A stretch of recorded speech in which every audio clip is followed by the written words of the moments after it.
আসসালামু আলাইকুম। ওয়ালাইকুম আসসালাম। হ্যাঁ, ভালো আছেন নি? জি স্যার, আলহামদুলিল্লাহ ভালো আছি, আশা করছি আপনিও ভালো আছেন। আর কি এর বালা হাওয়া, কি এর বালা ন টিয়া পুরাই 27 টিয়া জায়গা কোনো বুঝলাম না আমি। কি এয়ারটেল অফিস এটা কি বুঝলাম না, 27 টিয়া পুরাই জায়গা আর বাপে জাগা সব বেচছে টিয়া মেয়ে ফ্যাম করি বিয়া করলাম এলে সব জাগিতেছে কোনো বুঝলাম না। খুবই দুঃখিত স্যার আপনার বিষয়টির জন্য। আমি আপনাকে ছোট্ট একটি কোড বলে দিচ্ছি, কষ্ট করে মনে রাখতে হবে না, বলার সাথে সাথে আপনাকে এসএমএস করে পাঠিয়ে দিচ্ছি। এটা শুনেন, সহজেই আরে শুনেন, এটা আমি নেওয়া ভাড়া কোনো করছি না। আমার আগে টিয়ারি দেন, আমার আগে টিয়ারি সব দেন, ঠিক আছে? তারপর আপনার আমি কথা কম। হ্যাঁ, আমার চিনেন না, আমার বাপের সম্পদ যা সব বেচা দিয়া লিছি এয়ারটেল অফিস। হ্যালো, খুবই দুঃখিত স্যার বিষয়টির জন্য। কাইন্ডলি জানাবেন আমি এখন আপনাকে কিভাবে হেল্প আমি করতে পারি। আমি দুঃখিত মুখিত কোনো বুঝি না, ফুটকি মেরে দুইটা করে দিয়েছেন, বুঝছেন? আপনারা কোনো কোনো আমি মামলা করাম, আমি এয়ারটেল সিমও আমি সত্যি মামলা করাম, ঠিক আছে? খুবই দুঃখিত স্যার আপনার বিষয়টির জন্য। কাইন্ডলি জানাবেন। আপনার নাম কি? স্যার আমি শাহানাজ বলছি। আপনি আমার নাকি ফ্যান করবেন নিয়ে দেখুন। খুবই দুঃখিত স্যার বিষয়টির জন্য। পার্সোনাল কোনো ইনফরমেশন দেওয়া সম্ভব হচ্ছে না। আপনার সিম রিলেটেড কোনো প্রবলেম যদি শুনেন থাকে শুনেন, আমি আধা শত জায়গা বেচছি 30,000 টিয়া, ঠিক আছে?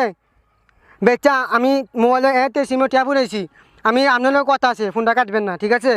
শুনেন, আমি আমি আমার যে প্রেমিকা আমাদের সত্যি মারছে, হ্যাঁ, আমি কোনো কইছি না। আমি আজকে এক বাড়িতে নাম্বারটা লইছি, এয়ারটেল সিমের নাম্বারটা লইছি, লইয়া আমি কইছি আমি ফোন দেম।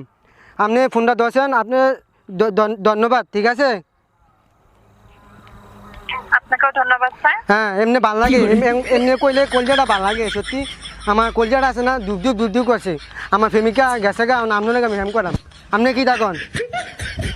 খুবই দুঃখিত স্যার, আপনার যদি এয়ারটেল সিমের বিষয়ে কোনো তথ্য জানার থাকে হ্যাঁ। আপনি আমাকে বলুন, সেই বিষয়ে আমি হেল্প করছি। না। পার্সোনাল কোনো কথা বলা সম্ভব হচ্ছে না। শুনেন, ঠিক আছে।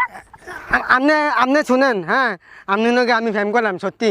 আমার বাপের সব জায়গা সব আমি আপনি দিয়া দেন, হ্যাঁ, আপনি না জিনি। খুবই দুঃখিত স্যার বিষয়টির জন্য। আপনার হয়তো স্যার এয়ারটেল কোনো তথ্য জানার নেই, যার জন্য স্যার আপনি অপ্রাসঙ্গিক কথা বলছেন। না, যেহেতু স্যার সত্যি আপনি অনেক সুন্দর, আপনার কণ্ঠটা অনেক সুন্দর, আমার প্রেমিকার মতন আপনার কণ্ঠটা, হ্যাঁ, কারণ আপনি না জিনি কোন। খুবই দুঃখিত স্যার বিষয়টির জন্য। আপনি যেহেতু স্যার অপ্রাসঙ্গিক কথা বলছেন, সেক্ষেত্রে কলটি কন্টিনিউ করা সম্ভব হচ্ছে না। আপনার কলটি কেটে পরবর্তী কলে চলে না, ফোনটা কাটবেন না, সত্যি আপনাকে আমি আপনার ভালোবাসি। না ফুটকি মানে দুইটা দেন, আমি একটা চিন, বুঝছেন? আমার চিনেন না, বুঝছেন? আপনি আমার চিনেন না। খুবই দুঃখিত স্যার আপনার না, বিষয়টির জন্য। শুনেন, স্যার আপনার যদি আপনি শুনেন, আয়া প্রশ্ন থাকে আপনার কানে সমস্যা আছে নাকি? স্যার আপনার না, যদি সত্যি আপনি ভালোবাসি, আই লাভ ইউ, সত্যি। খুবই দুঃখিত স্যার, আপনি বারবার অপ্রাসঙ্গিক কথা বলার কারণে কলটি বিচ্ছিন্ন করে পরবর্তী না, সত্যি ফোনটা কাটবেন না। ফোনটা কাটলে আমি শুনেন, আমি ফোনটা কাটলে আমি